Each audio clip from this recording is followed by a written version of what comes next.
दोस्तों, मेरे वरिष्ठ कॉलीग्स मेरे साथ हैं। हम लोग अभी चुनाव आयोग से आए हैं।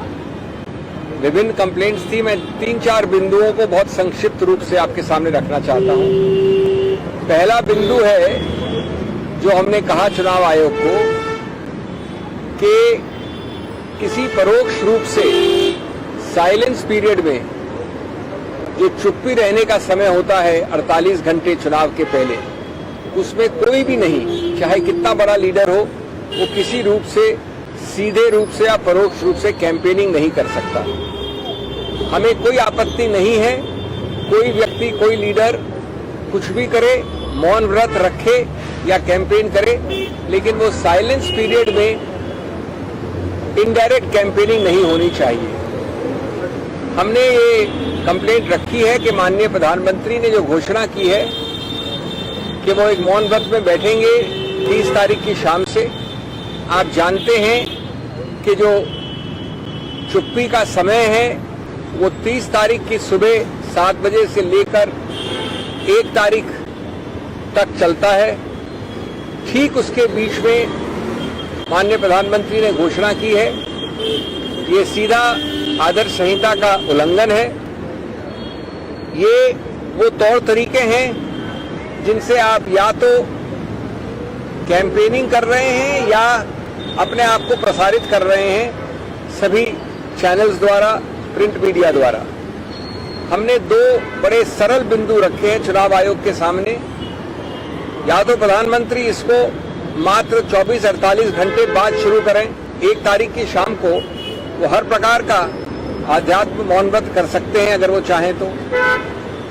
और या अगर वो इंसिस्ट करते हैं कि कल शाम को 30 तारीख की शाम को शुरू करेंगे जैसा कि घोषणा में आया है, तो ये आवश्यक होना चाहिए प्रतिबंध चुनाव आयोग द्वारा कि इसका प्रसारण न प्रिंट न देखने वाली मीडिया, विजुअल मीडिया के द्वारा प्रतिबंधित होना चाहिए। वो खुद कैंडिडेट हैं इस आखिरी चरण में। 55 करीब 55 के आसपास कॉन्स्टिट्यूएंसीज हैं और इस प्रकार का प्रसारण बिल्कुल नहीं अनुमति मिलनी चाहिए। हमारा दूसरा एक मुद्दा है संक्षिप्त में कि बड़े भद्दे, अभद्र, भर्त्सना योग्य बीजेपी फॉर इंडिया के औपचारिक ऑफिशियल हैंडल से इश्तिहार निकाले जा रहे हैं जिसमें धर्मों और समुदायों के बीच में सीधा वैमनस्य फैलाने का एक सीधा प्रयत्न नहीं है, सीधा वैमनस्य फैलाया जा रहा है।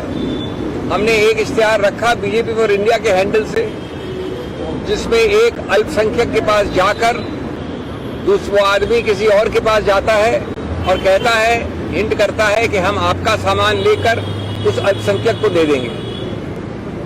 और वो कांग्रेस के नाम पे चलाती है, बीजेपी फॉर इंडिया के हैंडल से कांग्रेस का नाम सीधा लेती है। ये झूठ ही नहीं, 75 साल इस देश में विभिन्न प्रधानमंत्रियों, विभिन्न पार्टी के लीडरों ने कैंपेनिंग की है। इस प्रकार से किसी सत्तारूढ़ पार्टी या किसी विपक्ष पार्टी ने ऐसी भद्दी, अभद्र कैंपेनिंग नहीं की है। ये संहिता का, चुनाव का जो एक्ट है, रिप्रेजेंटेशन ऑफ पीपल्स एक्ट, संविधान के सब जो मूल तत्व हैं, सब चीजों का उल्लंघन है, डूज एंड डोंट्स का उल्लंघन है। इसमें भी तुरंत प्रतिबंध लगना चाहिए। तीसरा बिंदु जो हमने रखा चुनाव आयोग के सामने वो है डॉक्टर्ड वीडियोस का। जब कोई और थोड़ा सा भी अनजाने में भी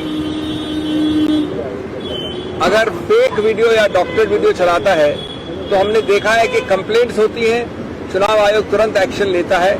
कई बार गलत फेक कंप्लेंट्स की हैं सत्तारूढ़ पार्टी ने। हमने उनके समक्ष एक कंप्लेंट रखी है जिसमें कि सीधा राहुल गांधी के भाषण को विकृत किया गया। राहुल गांधी ने आप लोगों के सामने उस भाषण में, उस रैली में 3 बार हिंदी और अंग्रेजी में दोनों बार कहा कि आप नोट कर लीजिए कि 4 तारीख के बाद इस देश में प्रधानमंत्री के पद पे नहीं रहेंगे। इनको टाटा बाय बाय, इनका राजनीतिक पूरा जो पद है वो खत्म हो जाएगा। उसी वीडियो को उसी भाषा में चलाकर एक बहुत बड़े बीजेपी भाजपा के समर्थक ने, जिसके 66,000 व्यूज हैं उसमें सिर्फ 2 शब्द बदले और कहा कि राहुल गांधी कह रहे हैं कि 4 तारीख के बाद प्रधानमंत्री मोदी ही आएंगे।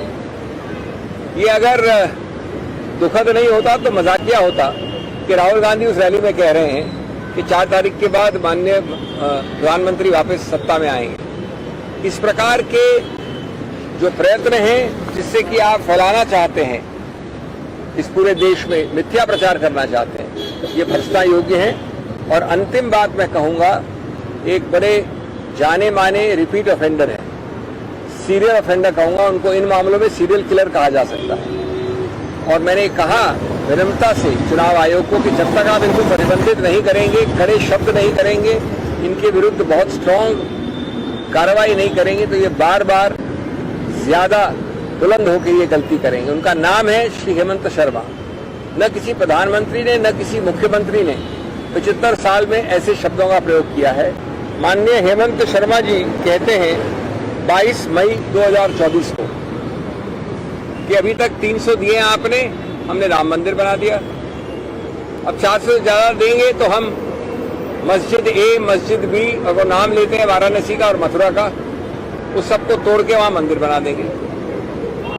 मैं समझता हूं कि ये जो उदाहरण दिए हमने, एक नहीं सभी के सब, ये इस आधार पर चल रहे हैं कि इस देश में न संविधान है, न किसी चीज जिसको आप धर्मनिरपेक्षता कहते हैं वो है, न चुनाव आयोग है, न अनुच्छेद 324, 329 है, न मॉडल कोड ऑफ कॉन्डक्ट है। ये काम ऐसे बोल रहे हैं, ऐसा प्रकाशित कर रहे हैं जैसे कि यहाँ पर सिर्फ जंगल राज है। इसलिए ये आवश्यक है कि तुरंत बिना डिले के, और वो हम सब जानते हैं कि ये विंडो बहुत छोटा होता है, आप तुरंत एक्शन नहीं लेंगे तो उनके सब दुष्प्रचार का फायदा वो उठाएंगे।